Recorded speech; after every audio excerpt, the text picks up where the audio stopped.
Marshal, എന്തൊക്കെയാണ് സാധാരണ ജനങ്ങളെ ബാധിക്കുന്ന ബജറ്റിലെ പ്രഖ്യാപനങ്ങൾ?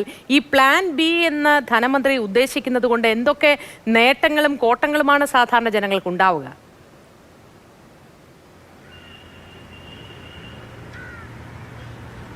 മോത്തി, അതായത് ഈ ഒരു ബജറ്റിലേക്ക് ബാലഗോപാലിന്റെ ഇടക്കാല ബജറ്റോടെ കൂട്ടി നോക്കുകയാണെങ്കിൽ 4ാമത്തെ ബജറ്റാണ് ധനമന്ത്രി കെ എൻ ബാലഗോപാൽ അവതരിപ്പിച്ചത്. ബാലഗോപാൽ ഈ ബജറ്റ് അവതരിപ്പിക്കുമ്പോൾ പൊതുവെ നമ്മൾ കരുതിയിരുന്നത് വരാൻ പോകുന്ന ലോക്സഭാ തെരഞ്ഞെടുപ്പിനെ മുന്നിൽ കണ്ടുകൊണ്ടുള്ള ഒരു ഇലക്ഷൻ ബജറ്റായിരിക്കും, ഒരു പൊളിറ്റിക്കൽ ബജറ്റായിരിക്കും. കൂടുതൽ സമാശ്വാസപരമായിട്ടുള്ള തീരുമാനങ്ങൾ ബജറ്റിലുണ്ടാകും, പെൻഷനുകൾ ഉയർത്തും എന്നൊക്കെയുള്ള പ്രതീക്ഷയുണ്ടായിരുന്നു. എന്നാൽ അതൊന്നുമേ ഇല്ല. എന്ന് മാത്രമല്ല, ഇതൊരു രാഷ്ട്രീയ ബജറ്റാണ് എന്ന് നമുക്ക് ഉറപ്പിച്ച് പറയാം.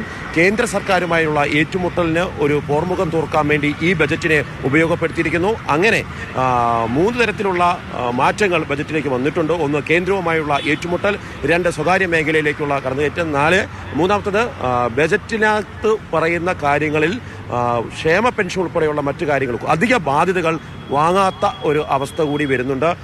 പ്രശാന്ത്, ഇപ്പോൾ ബജറ്റ് അവതരണം കഴിയുന്നു.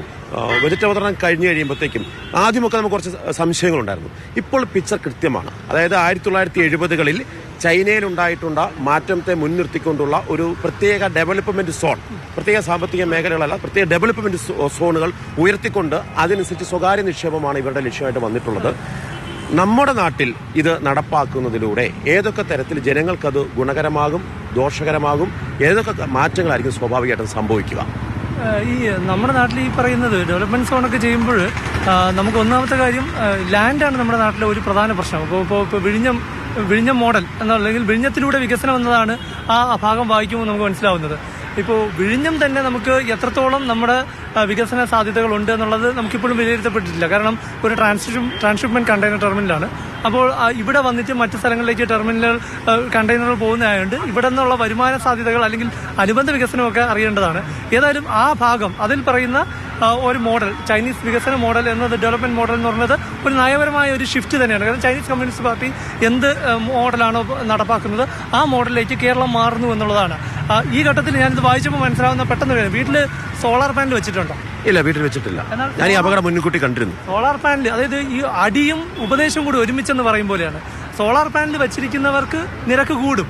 അതായത് 1 രൂപ ഒരു പൈസ ആയിരുന്ന നിരക്ക് ചാർജ് അത് 15 പൈസ ആക്കിയിരിക്കുന്നു. അതായത് സ്വന്തമായി ഉൽപ്പാദിപ്പിക്കുന്നവർ വെച്ചാൽ സോളാർ പാനൽ സ്ഥാപിക്കുന്നവർ സ്വന്തമായി വൈദ്യുതി ഉൽപ്പാദിപ്പിക്കുന്നവരാണ് പുരപ്പുറ സോളാർ. അത് ഒരു വശത്ത് അത് പ്രോത്സാഹിപ്പിക്കുന്നു, മറുവശത്ത് ഇതിലൂടെ വരുമാനം കണ്ടെത്താൻ നിരക്ക് കൂട്ടുകയും ചെയ്യുന്നു. അല്ല, ഒരു സംശയം പ്രശാന്ത് തുടർച്ചയായിട്ട് എപ്പോഴും നമ്മൾ റിപ്പോർട്ട് ചെയ്തുകൊണ്ടിരുന്ന ഒരു വിഷയമായിരുന്നു സപ്ലൈകോ. പ്രശാന്തിന്റെ സപ്ലൈകോയ്ക്ക് ഈ സർക്കാർ ബജറ്റിൽ എന്തെങ്കിലും പ്രഖ്യാപിച്ചിട്ടുണ്ടോ? സപ്ലൈകോയുടെ കാര്യത്തിൽ എന്താണ്?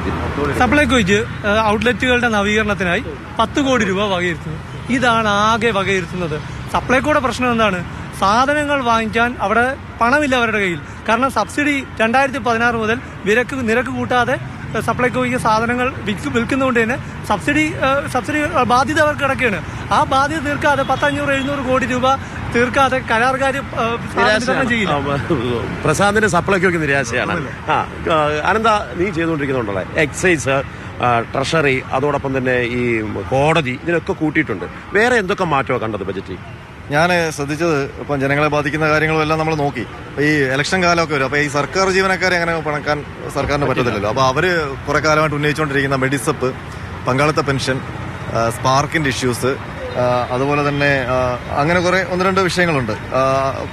പിന്നുള്ളത് ഈ DA കുടിശ്ശിക, ഇതൊക്കെയാണ് അവർ പ്രധാനമായിട്ട് അതിനൊക്കെ ഒന്ന് അഡ്രസ്സ് ചെയ്ത് പോയിട്ടുണ്ട്. ഒന്നും ഒരു വാഗ്ദാനം കൊടുക്കുന്നില്ല. പിന്നെ DA കുടിശ്ശികയിലാണ് ആകെ ആശ്വാസമുള്ളത്. ഈ ഇലക്ഷൻ നടക്കുന്ന കാലഘട്ടത്തിൽ ഏപ്രിൽ മാസത്തിൽ ഒരു DA ശമ്പളത്തിന് കൂടെ കൊടുക്കാന്ന് പറഞ്ഞിട്ടുണ്ട്. അതായത് 6 മാസമായ കുടിശ്ശിക കിടക്കുകയാണ്. അതിനകത്ത് 1 മാസം കൊടുക്കും. മാസം തൽക്കാലം ഇലക്ഷൻ സമയത്ത് ഒരു ഉത്സാഹമൊക്കെ വരാൻ വേണ്ടി ഏപ്രിൽ മാസം ഒരു DA കൊടുക്കും. പിന്നെ മെഡിസപ്പിൽ വേറെ മാറ്റങ്ങളൊന്നുമില്ല. അതിൽ ഭയങ്കര നേട്ടമാണെന്നൊക്കെ പറഞ്ഞിട്ട് ഒരു ഇത് കൊണ്ട്. പിന്നെ പങ്കാളിത്ത പെൻഷനാണ് പ്രധാനപ്പെട്ട കാര്യം. മുട്ടുമുടക്കലാണ്. പങ്കാളിത്ത പെൻഷൻ സംവിധാനം മാറ്റത്തില്ല. പക്ഷെ ഒരു അഷ്വേഡ് തുക കിട്ടുന്ന ഒരു അഷ്വേഡ് തുക കിട്ടുന്ന രീതിയിൽ അത് പരിഷ്കരിക്കാനുള്ള കാര്യങ്ങൾ പഠിക്കും എന്ന് പറഞ്ഞിട്ടുണ്ട്. അതായത് അഷ്വേഡ് പെൻഷൻ സമ്പ്രദായം രൂപീകരിക്കാൻ വേണ്ടി ഒരു സ്കീം രൂപീകരിക്കും. അതിന് മറ്റ് സംസ്ഥാനങ്ങളിൽ എന്തൊക്കെയാണ് അതിനുവേണ്ടി അവർ അവലംബിച്ചിട്ടുള്ള കാര്യങ്ങൾ എന്നുള്ളത് പഠിക്കുകയും ചെയ്യും. അങ്ങനെ ഈ 3 കാര്യങ്ങളിൽ സർക്കാർ ജീവനക്കാരെ ഒന്ന് സൂചിപ്പിക്കാനും തൽക്കാലത്തേക്ക് അവരുടെ പിണക്കങ്ങളും അവരുടെ പരാതികളും ഒന്ന് തൽക്കാലത്തേക്ക് ഒന്ന് പരിഹരിക്കാനും വേണ്ടിയിട്ടുള്ള ഒരു സാധനം. അതായത് അമലെ, ഇതിനകത്ത് കേന്ദ്ര സർക്കാരുമായി ഏറ്റുമുട്ടിക്കൊണ്ട് ബാലഗോപാൽ പറഞ്ഞൊരു കാര്യമുണ്ട്. അതായത് 100 രൂപ നികുതി പിരിച്ചെടുത്ത കേന്ദ്ര സർക്കാരിന് കേരളം കൊടുത്തു കഴിഞ്ഞാൽ കേരളത്തിന് കിട്ടുന്നത് വെറും 21 രൂപ. അതേസമയം ഉത്തർപ്രദേശിന് കിട്ടുന്നത് 46 രൂപ. ഈ ഒരു വേർതിരിവ് കൊണ്ട് തന്നെ കേന്ദ്രത്തിന്റെ അവഗണന കാരണമാണ് മൊത്തം പ്രതിസന്ധിയിലായിരിക്കുന്നത്. അതുകൊണ്ട് ഞങ്ങൾ ചില കാര്യങ്ങളൊക്കെ ചെയ്യേണ്ടി വരുന്നു. തകരില്ല കേരളം, തകർക്കാനാവില്ല കേരളം, അതോടൊപ്പം തന്നെ തകർത്താലും തകരില്ല കേരളം എന്നുള്ള മുദ്രാവാക്യങ്ങളെല്ലാം ബജറ്റിൽ കാണാം. എങ്ങനെ കാണും? പ്ലാൻ ബി ഉണ്ട് എന്ന് സർക്കാർ കൃത്യമായി തന്നെ ബാലഗോപാൽ പറയുന്നുണ്ട്. ഉദയസൂര്യൻ എന്നൊക്കെയാണ് ബജറ്റിനെ കേരളത്തിന്റെ സമ്പദ്ഘടനയെ വിശേഷിപ്പിച്ചിരിക്കുന്നത്. എന്താണ് പൈസ ഇല്ല എന്നുള്ള കാര്യത്തിൽ സംശയമില്ല. ക്ഷേമ പെൻഷൻ ആണെങ്കിലും ഇനിയിപ്പോൾ തെരഞ്ഞെടുപ്പ് വരാൻ പോകുന്ന സമയത്ത് പോലും ഈ കുടിശ്ശിക കൊടുത്ത് തീർക്കാൻ പറ്റില്ല എന്നുള്ള കാര്യം വസ്തുതയാണ്. പ്രശാന്തിന് സപ്ലൈകോയ്ക്ക് 10 പൈസ കിട്ടിയില്ല, ആകെ കൊടുത്ത് 10 കോടിയാണ്. പ്രശാന്ത് ഒത്തിരി കടന്ന് കഷ്ടപ്പെട്ട ആകെ കിട്ടിയത് 10 കോടിയാണ്. KSRTCക്ക് 150 കോടി നവീകരണം എന്ന് പറയുന്നു. പക്ഷെ ശമ്പളം കൊടുക്കാൻ ഒരു മാസം സർക്കാർ 50 കോടി. അപ്പൊ ഞാനൊരു കാര്യത്തെ കണ്ടു, നേരത്തെ വിട്ടുപോയത്. അതായത് തൃശ്ശൂര് ശക്തൻ ബസ് സ്റ്റാൻഡ് നവീകരിക്കാൻ വേണ്ടി 10 കോടി രൂപ തൃശ്ശൂർ വിട്ടുകൊടുക്കില്ല. അത് തൃശ്ശൂർ എടുക്കുമെന്നുള്ള പ്രതീക്ഷയിലായിരിക്കും. തൃശ്ശൂര് മോദി 2 തവണ വന്നു പോകുന്നു. ഇന്നലെ കോൺഗ്രസിന്റെ മഹാസമ്മേളനം നടക്കുന്നു. അപ്പോൾ CPM എന്തെങ്കിലും പരിപാടിയൊക്കെ ചെയ്യണ്ട. അപ്പോൾ സ്വാഭാവികമായിട്ട് തെരഞ്ഞെടുപ്പ് വരാൻ പോകുമ്പോൾ 10 കോടി. ശക്തൻ സ്റ്റാൻഡ് എന്ന് പറഞ്ഞിട്ട് വേറെ കാര്യമുണ്ട്. തൃശ്ശൂരുകാർക്ക് ഒരു വികാരമാണ്. അപ്പോൾ ആ ശക്തൻ സ്റ്റാൻഡ് തന്നെ കയറി പിടിച്ചു. ശക്തനെ തന്നെ പിടിച്ചു. KSRTCക്ക് എന്തുണ്ട്? KSRTC 150 കോടി നവീകരണം എന്ന് പറഞ്ഞു കൊടുത്തിട്ടുണ്ട്. പക്ഷേ 50 കോടി എല്ലാ മാസവും സർക്കാർ കൊടുത്താലേ അവരുടെ ശമ്പളം കൊടുക്കാൻ പറ്റുള്ളൂ. അത് കൊടുക്കുന്നില്ല. അത് കൃത്യമായി ശമ്പളം മുടങ്ങാതെ കൊടുക്കാനുള്ള യാതൊരു കാര്യം പറയുന്നില്ല. ഷിഫ്റ്റ് ഉണ്ട് അതിൽ. അതായത് കഴിഞ്ഞ ബജറ്റില് ഇലക്ട്രിക് വാഹനങ്ങൾക്ക് കൂടുതൽ പ്രോത്സാഹനമായിരുന്നു. ഇത്തവണ അതേക്കുറിച്ച് മിണ്ടുന്നില്ല.